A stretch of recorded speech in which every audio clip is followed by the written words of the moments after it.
Yeni bir videodan da herkese merhaba, ben Sefa Kandemir. Yeni Huawei Aito M9. Biz Apple'ın otomobili çıkacak, aha çıktı çıkıyor, aha konsepti bu derken Çinli teknoloji devi şirketleri o konuya da ellerini atar atmaz en iyisi olmayı başardı. Oyunu kuralına göre oynayan Huawei sıfırdan bir otomobil şirketi kurmadı elbette. Otomobil konusunda uzun yıllardır tecrübesi olan Seres'te kendi markasını ve teknolojisini birleştiren Huawei ortaya Aito M9'u çıkardı. Hiç lafı uzatmadan yeni Huawei Aito M9'a dair bilmeniz gereken her şeyi en anlaşılır şekilde öğrenmeye başlayalım.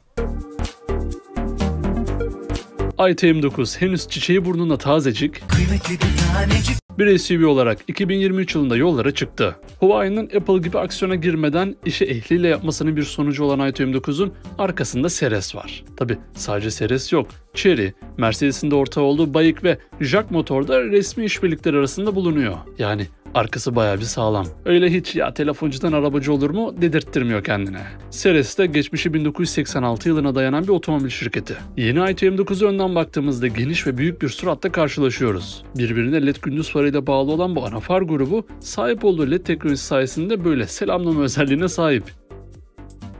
Ana farlarında gece görüş performansı çok başarılı. Gayet sade ve akıcı bir tasarımın kullanıldığı ön tarafta tamponun köşelerinde havalandırma girişleri bulunuyor. Ön camın üstünde ise sahip olduğu radar ve sensörlerden birini görüyoruz. Yeni Aito M9'un ön tasarımı ağırbaşlı ve ihtişamlı görünüyor. Fakat itiraf etmek gerekirse bizi öyle heyecanlandıran, harekete geçiren bir tasarımı yok. Biz heyecanlanmadık diye kötü tasarımda diyemeyiz. Aito M9'un ön tasarımına kaçak Huawei telefonlarının hatırına bir tam puanı verdik gitti. Birazdan boyutları gelince duyacaksınız ama bu boyutlarla SUV'lerin kralı olacak bu Aito M9. Profil. Bu otomobilde beni gerçekten heyecanlandıran şeylerin başında geliyor. İçindeki teknolojiyi anca sığdırabildiği bu devasa gövdesi de tıpkı ön tasarımda olduğu gibi sakin ve akıcı. Önden arkaya uzanan silüeti herhangi bir omuz çizgisiyle bozulmamış. Şimdi bir teknolojik şirket, hatta bir cep telefonu ya da bilgisayar şirketiyiz diye antin kuntin bir tasarım oyunlarına da başvurmayan Aito, işi ne kadar ciddiye aldığını bu profil tasarımıyla bize gösteriyor. Çamurluk üzerinde bulunan kameralar bile çok şık biçimde tasarıma yedirilmiş. Elektrikli katlanır aynalar aynı zamanda kapı kilitlerini de açmaya yarıyor. Kapı kolları birazdan tekrar göstereceğim ama her anlamda elektrikli. Hem de dördü de. Buna ek elektrikli basamağı da görüyoruz. Jantlar tasarımıyla verimlilik ve şıklık üzerine kurulmuş. Biraz basalım mı şöyle? Tam tadında oldu şimdi. Bu özellik aracın hızına göre otomatik olarak ayarlanıyor dostlar. Yani hıza göre yüksekliği kendisi belirliyor. Bu şık jantların boyutları ise tam tamına 265-40-22 inç ya da 285-40-22 inç büyüklüğünde. Böyle bir şey de anca zaten. Siz ne dersiniz? Beğendiniz mi bunları? Özgün tasarımlı stoplarıyla arka taraf adeta ateş ediyor. Evet, artık başladık diyebiliriz. Neye mi? Şova. Yeni Aito M9'un bu uzunluğuyla station vagonları aratmayan profilinden arka tarafa geçtiğimizde öndeki o mağrur bakışların daha belirgin gözleriyle karşılaştık. Bu stoplar birçok Aito M9 inceleme videosuna başlık bile attırır. Stoplarıyla kalp atan araba, stoplarıyla mesaj gönderen araba, stoplarıyla konuşan araba. Var mı sizin aklınıza gelen? Aito M9'un bu stopları animasyonun sınırlarını zorluyor. Farların tasarımlarına benzer şekilde boydan boya uzanan bu stopların yer aldığı arkada Aito logosunu görüyoruz. Bu arada dostlar, Aito, Adding Intelligence to Auto, yani otomobile zeka eklemek anlamına geliyor. Bunu da harbi yapmış adamlar. Model isim yazılarının haricinde bu arka tasarımda başka bir şey bulunmuyor. Tabi yeri gelmişken şunu da söyleyeyim. Bu tasarım öyle alelade yapılmış bir tasarım değil. Kunpeng Zany adında bir tasarım dilinden geliyor. Her yanı ince detay yani. Dışarıda çok fazla vakit kaybetmeden içeriye geçmek istiyorum ama önce boyutlar. Yeni Aito M9 tam tamına 5230 mm uzunluğunda, 1999 mm genişliğinde ve 1800 mm yüksekliğinde boyutlara sahip. Dingil uzunluğu ise iç mekanı arşa çıkaracak şekilde 3110 mm uzunluğunda. Dedim ya, içinde o kadar çok teknoloji var ki bu boyutlar anca yetiyor. Bu kadar yüklü teknoloji lüksün sonucunda ise Aito M9'un boş ağırlığı 2560 kilogram. Tamam kardeşim, Huawei otomobil üreti de onu diğerlerinden ayıran şey ne diye sorduğunuzda iç mekan çok sert şekilde cevabını veriyor.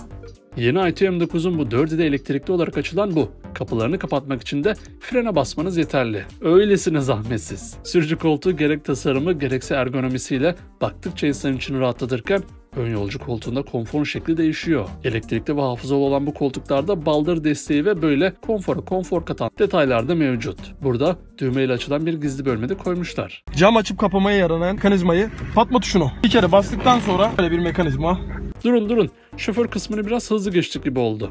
Bu direksiyonu anlatmadan olur mu hiç? Tasarımıyla tam anlamıyla bu otomobili yansıtan direksiyon üzerinden araçla ilgili ayarları kontrol edebiliyorsunuz. Direksiyonu geçip de şu konsolu görüyor musunuz? Hani bazen diyoruz ya, arabalarda ekran olmazsa asla diye. i20 her yeri ekran dostlar. Konsolun tamamında çok kaliteli, yüksek çözünürlüklü sol baştan sırayla 12.3, 15.6 ve 16 inç büyüklüğünde ekranlar bulunuyor. İşte Huawei'nin marifetlerini ve farkını hissettiğimiz bu ekranlar üzerinden aklınıza gelen gelmeyen her şeyi yapabiliyorsunuz. Konsolun üzerinde aynı zamanda artırılmış gerçeklikle çalışan head-up display ve Huawei Sound'un bir göstergesi bulunuyor. Bu arabada tam tamına 26 adet hoparlör var. Müzik ve ses sistemi konusunda çok iddialı. Hatta bu arabada projeksiyon özelliği de var. Böylece akşamları adeta bir açık hava sineması emrinize amade oluyor. Orta konsol gayet sade şekilde tasarlanmış. Burada her biri 50 watt gücünde 2 adet kablosuz şarj pedini görüyoruz. Devamında kristal görünümlü ekran kumandası duruyor.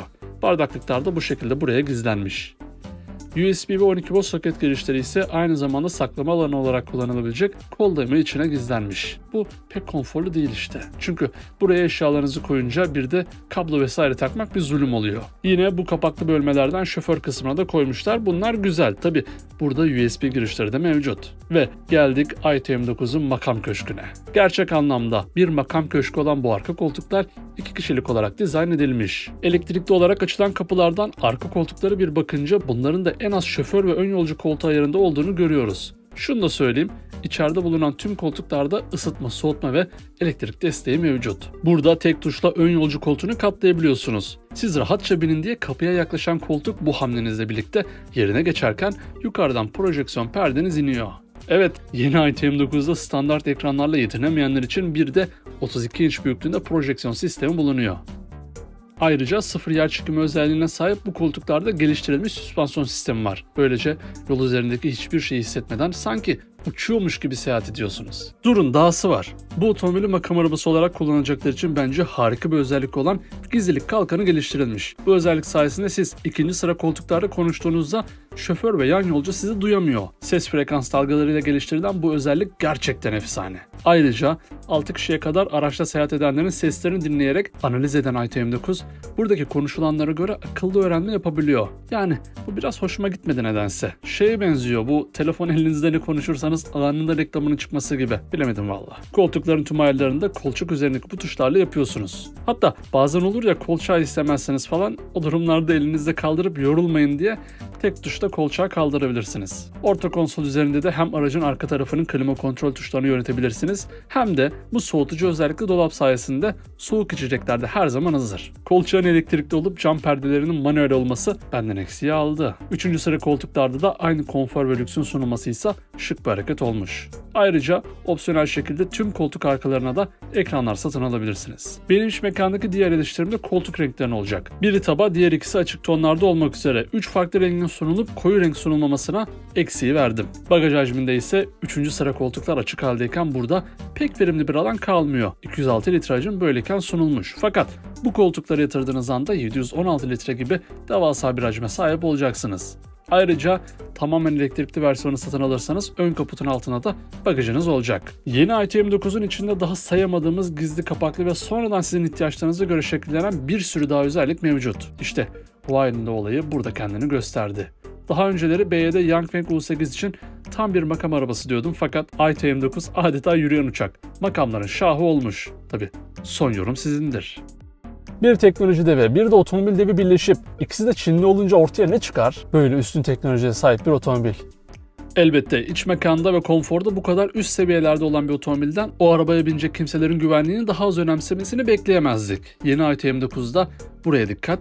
2000 megapascal mukavemete dayanıklı nükleer denizaltı sınıfı sıcak damgalama çelik kullanılıyor. Daha az deforme olan ve altın gibi sağlam olan bu çelik i20'ın tüm şasi ve alt gövdesini oluşturuyor. Aynı zamanda tabanında bulunan pillerin meydana getirebileceği tehlikelere karşı Olası bir çarpışmada yüksek voltajlı flash kesme anahtarıyla pillerin araçla bağlantısı kesilecek. Buna ek iç mekanda 16 farklı yerde 9 hava yastığı her noktada sizi ve sevdiklerinizi koruyacak. Bunlar fiziksel olarak başınıza gelebilecek kazalara karşı önlemler oluşturuyor. Ayrıca tepesinde, yanlarda, önde ve arkadaki 192 satırlı lidar tarayıcı sensör, 3 adet milimetre dalga radarı, 4 adet geniş açılı çarpışma önleme radar, 12 adet ultrasonik radar ve etrafınızda olup biteni her an görebilmek için 11 adet yüksek çözünürlüklü kamerayla güvenlik olabilecek en üst seviyede tutulmuş. Tek başına bu kadar radar ve kameralar bir yere kadar kullanılabilir tabi. Burada da Huawei'nin son nesil güvenlik işletim sistemi Huawei S20 devreye giriyor. Bununla birlikte olası bir kaza anında hem acil durum freni uygulayarak hem de direksiyonun yönünü kazadan kaçacak şekilde ayarlayacak acil durum direksiyon asistanı. Mesela siz de eminim çok kez izlemişsinizdir. Araba böyle kendi şeridinde sakince ilerlerken karşıdan gelen araçla çarpışmasıyla her yer savaş alanına döner. ITM9 buna karşı acil durum şerit takip özelliğini çıkarmış. Bu özellik sayesinde karşıdan gelen ve sizin şeridinizde olan araçlara karşı siz hiçbir tepki veremeseniz dahi direksiyonu kırarak kaçıyor. İşte bu üzerindeki radar, kamera ve sensörlerin tam işlevi de bu. Tüm bu üstün güvenlik özelliklerine ek olarak kör noktanıza kalan araçları size gösteren kör nokta izleme ve erken uyarı sistemi, elektrikli olarak açılan kapıları eğer yanınızdan bir araç ya da bisikletli geçiyorsa açmayan kapı açma uyarısı, olası ufak çarpışmalarda sizi uyaran çarpışma uyarı sistemi, aktif şerit takip asistanı, trafik işaretlerini tanıma sistemi ki bu özellik aynı zamanda arabanın hızını da otomatik olarak ayarlayabiliyor. Hadi bunları geçtik. Yeni Huawei ITM9'da bir de uzaktan park asistanı var. Yani hiçbir valeye gerek kalmadan ITM9 kendi kendini park edip siz çağırdığınızda da tıpış tıpış ayağınıza geliyor. Tabi bu özellik henüz beta aşamasında. Tam anlamıyla tüm testleri yapıldıktan sonra bir güncelleme ile aracınızda olacak. Bu ve daha sayamadığımız ve bilemediğimiz sayısız özellik yeni ITM9'da geliştirilmeye devam ediyor. Dostlar gerçekten ITM9 bir otomobilde hayal edebileceğiniz özelliklerden ve aslına bakılırsa ihtiyacınız olandan çok daha fazlasını size sunuyor. Derdik ya eskiden bir uçmadığı kaldı diye, gerçekten bir uçmadığı kaldı. Bir de yüzmediği. Sahiden bir de U8 gibi yüzse tam olacak. Motor seçenekleri beni bu otomobile karşı en çok heyecanlandıran şey oldu. Evet, arabaları severiz. Arabanın her türlüsünü severiz. Onu daha çok sevip zevkli hale getiren bir de böyle motor seçenekleri oldu mu daha çok severiz. Huawei ve Seres. Yeni ITM9 için çok mantıklı bir karar almış ve ne onu tamamen elektriğe mahkum etmiş ne de içten yanmalı motora teslim etmiş. Önemli bir hatırlatma, bizi abone olmadan takip eden siz değerli dostlarımıza kanalımıza abone olup videoyu beğenmelerini hatırlatmak istiyorum. Sağ olun, var olun. Yeni ITM9'da biri benzinli elektrikli, diğeri tamamen elektrikli olmak üzere iki farklı motor seçeneği bulunuyor. Elbette benim favorim her zaman olduğu gibi hem menzili hem de yakıt tüketim değeriyle hibrit motor oldu. 1.5 litre benzinli motora 42 ya da 52 kWh hacminde bataryaların eşlik ettiği hibrit motor bence hem Avrupa'ya hem de ülkemize biçilmiş kaftan. 496 beygir gücüyle. 42 kWh'lik versiyonunda toplamda 1362 km menzil sunan ITM9, 52 kWh'lik versiyonunda 1402 km menzil vaat ediyor. Yakıt deposu hacmi ise 65 litre. Hibrit motorun tamamen elektrikli menzili ise 42 kWh için 225 km olurken 52 kWh'de 275 km.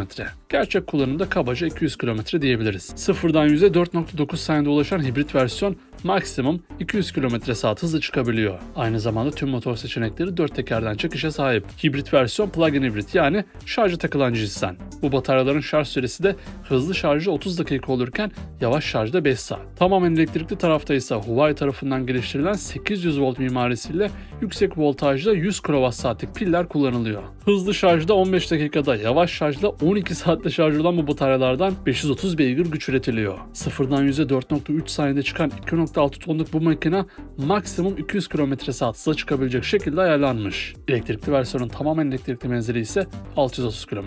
Hibrit iyidir hocam ya. Evet, geldik fiyata. Şimdi duyacaklarınıza hazır olun. Bence ufak bir şok geçirebilirsiniz.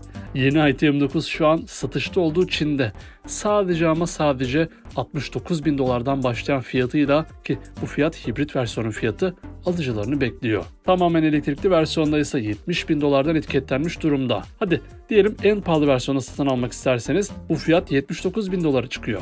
Evet dostlar, gerçekten şaka gibi bir fiyat. Hani öve bitiremediğimiz lüks modellerin yanında bunca özellik, teknoloji ve güvenliğin bu fiyata sunulması gerçekten şaka gibi. Sizce yeni ITM9 Türkiye'de kaç bin liradan etiketlenir? Yorumlarınızı bekliyorum. Yeni Aito M9'a dair bilmeniz gereken her şey baştan sona bu şekildeydi. Ben yeni Huawei Aito M9'u gerçek anlamıyla çok beğendim. Evet, fiyat vergiler de eklenince birçoğumuz için ulaşılmaz bir seviyede, fakat hem kendi segmenti hem de boyutlarıyla karşılaştırdığımızda onlara nazaran uygun fiyatta olacağı kesin. Peki siz yeni Aito M9 hakkında ne düşünüyorsunuz? Aklınıza takılan her şey ve yeni Huawei Aito M9 hakkındaki düşüncelerinizi yorumlar kısmında birlikte tartışabiliriz. Ayrıca sonraki videolardan anında haberdar olabilmek için kanalımıza abone olmayı, videoyu beğenmeyi ve sevdiklerinize paylaşmayı unutmayın. Bir sonraki videoda görüşmek üzere. Kendinize iyi bakın. Sağlıcakla kalın.